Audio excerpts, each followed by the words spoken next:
अस्सलाम वालेकुम स्टूडेंट्स। आज के लेक्चर में हम मेटामॉर्फोसिस और उसकी टाइप्स को डिस्कस करेंगे।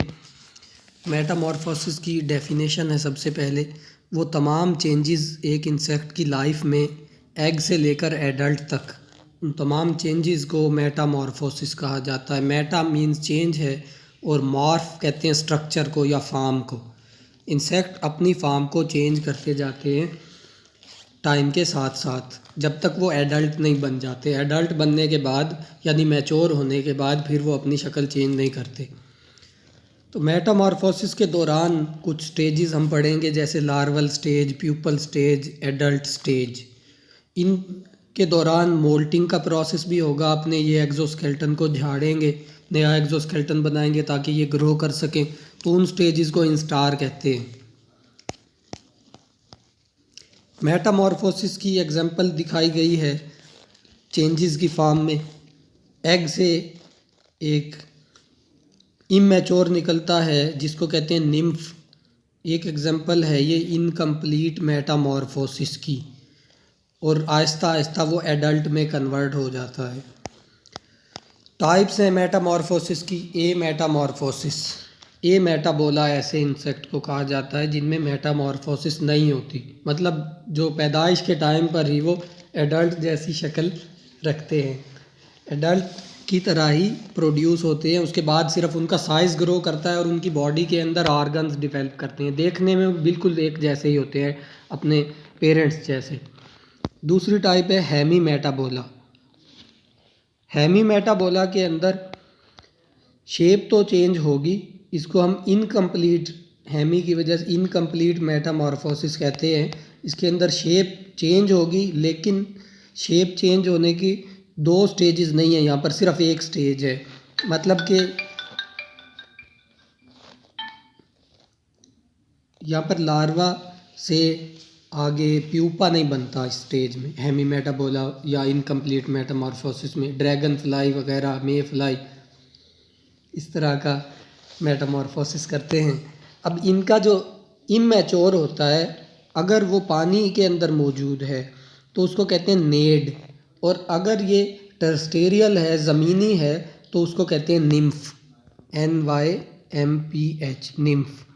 ये दोनों ही एक ही स्टेज हैं, लेकिन वो एक्वेटिक के लिए लफ्ज़ इस्तेमाल किया जाता है, ये टेरेस्टेरियल के लिए।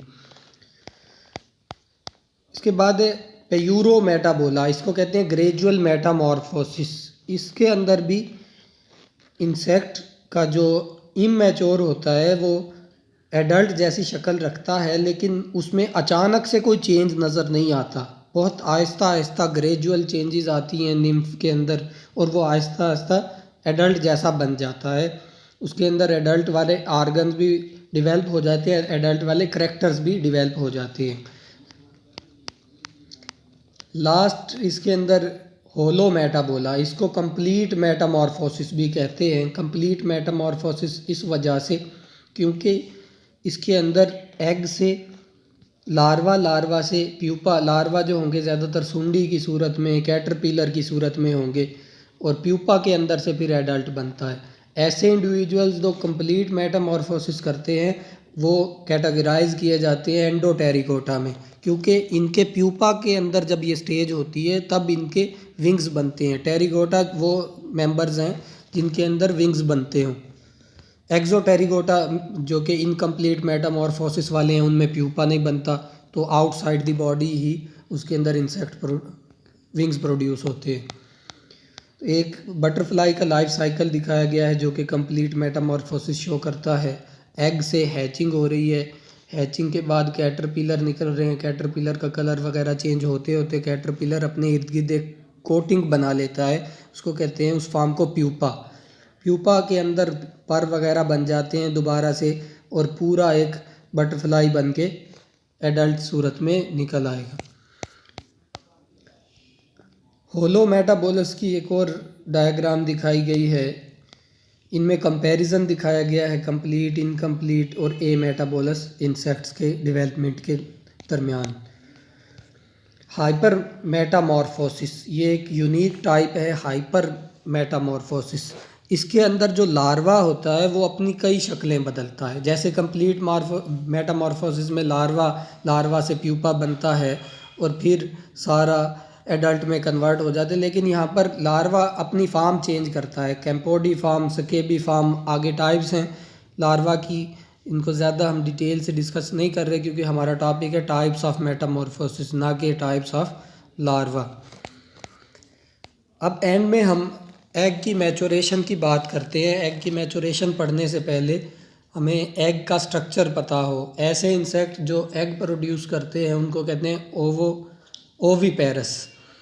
एग एक आसान तरीका है इनके अंदर नस्ल को फैलाने का, क्योंकि जो इनके अंदर विविपेरिटी है यानी बच्चे देने वाले जो इंसेक्ट हैं उनमें जो मदर का पूरा सिस्टम है, रिप्रोडक्टिव सिस्टम वो सारा डिस्ट्रॉय हो जाता है अक्सर एग्जांपल्स में।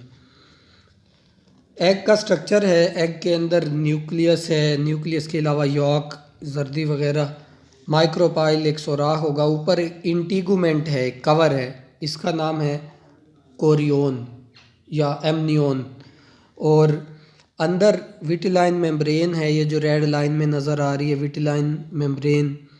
तो अब हम प्रोसेस को डिस्कस करते हैं कि मैचुरेशन से क्या मुराद है। मैचुरेशन से मुराद एक्सटर्नल कोरियोन बनना, माइक्रोपाइल बनना और अंदर यॉक का बनना। मेन टॉपिक हमारा यॉक से मुतालिक है। यॉक की फॉर्मेशन को कहते हैं